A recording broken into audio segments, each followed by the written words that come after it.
ఏమంటారు మరి ఇంట్లో? నువ్వు కాలేజ్ పోకు అన్నాడు. దేనికి అంటే నేను తీసుకోపోతే పోలీస్ స్టేషన్ లో సైన్ పెట్టు, అన్న టార్చర్ చేస్తున్నా అని చెప్పేసి నేను మిగతాది ఏం రాపియాలో నేను అది రాపిస్తా అని మా డాడీ అంటున్నాడు. అంటే ఇప్పుడు టార్చర్ చేపిస్తాను చెప్పి సైన్ పెట్టడం ఏంటి? ఇప్పుడు నీ మీదికి రావాలని చూస్తున్నారు వాళ్ళు అంతే. నా మీదికా? అదే దీనికి ఇప్పుడు ఆల్రెడీ అప్పుడు మాట్లాడినాము, అయిపోయింది, మళ్ళీ ఇప్పుడు ఎందుకు అంటున్నావు?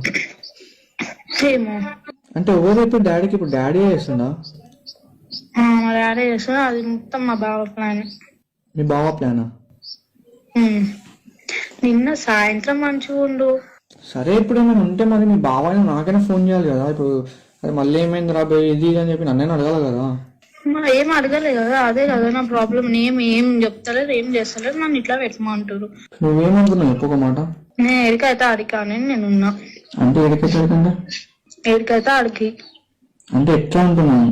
నేను పెట్టనీకి రెడీగా లేను అంటే నేను చేస్తున్నావా అని అడుగుతారు. అవునానే కదా నేను చెప్పాలి. అందుకే నేను నిన్న అడుగుతున్నా నువ్వేమనుకుంటున్నావు అనేసి. ఏమనుకుంటా నాకేం అర్థమైతే ఫస్ట్ ఆఫ్ ఆల్. ఇప్పుడు నేను అది పెట్టిన అనుకో సీదా మీ ఇంటికి వస్తారు, ఇట్లా చెప్పింది మా పిల్ల అనేసి.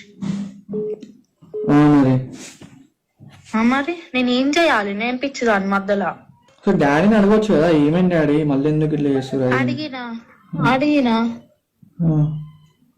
ఏం లేదు, నువ్వు వచ్చి సైన్ పెట్ట అంతే. ఏమని సైన్ పెట్టమంటాడు డాడీ? వాళ్ళంతా రాసి పెడతారంట, నువ్వు ఉత్తే అవును నన్ను టార్చర్ చేస్తున్నావు అని చెప్పి నువ్వు సైన్ పెట్టు అంతే. ఇంకా నువ్వు ఒక్క మాట మాట్లాడు, దాడికి వచ్చి గాయ కూడా చేయొద్దు. నువ్వు ఒక్క మాట కూడా నువ్వు ఎక్కువ మాట్లాడొద్దు దాడొచ్చి అని చెప్పి అన్నాడు. అంటే ఏం చేద్దాం అనుకుంటారు? అంటే నా లైఫ్ స్పాయిల్ చేద్దాం అనుకుంటారు ఏంటి? ఆ రోజే అన్నారు. ఏమని? నేనైతే వదిలా నరసింహమ్మ, మీరు వదిలేసినా సరే నేనైతే వదిలా అని అనేసి అన్నాడు మా బావ. అంటే నన్ను కూడా అన్నాడు, మీరేమన్నా చేసుకోరి, నేనైతే ఇద్దరిని చంపేస్తా అని అన్నాడు. అయితే నేనన్నా అవును మీకు మనుషుల మీద ఎప్పుడు ఉందని, ఇప్పుడు మీకు అసలు మనుషులు అంటేనే విలువలేదు మీ ముఖాలకి అని నేను ఒర్రినా. ఏమంటలేదు.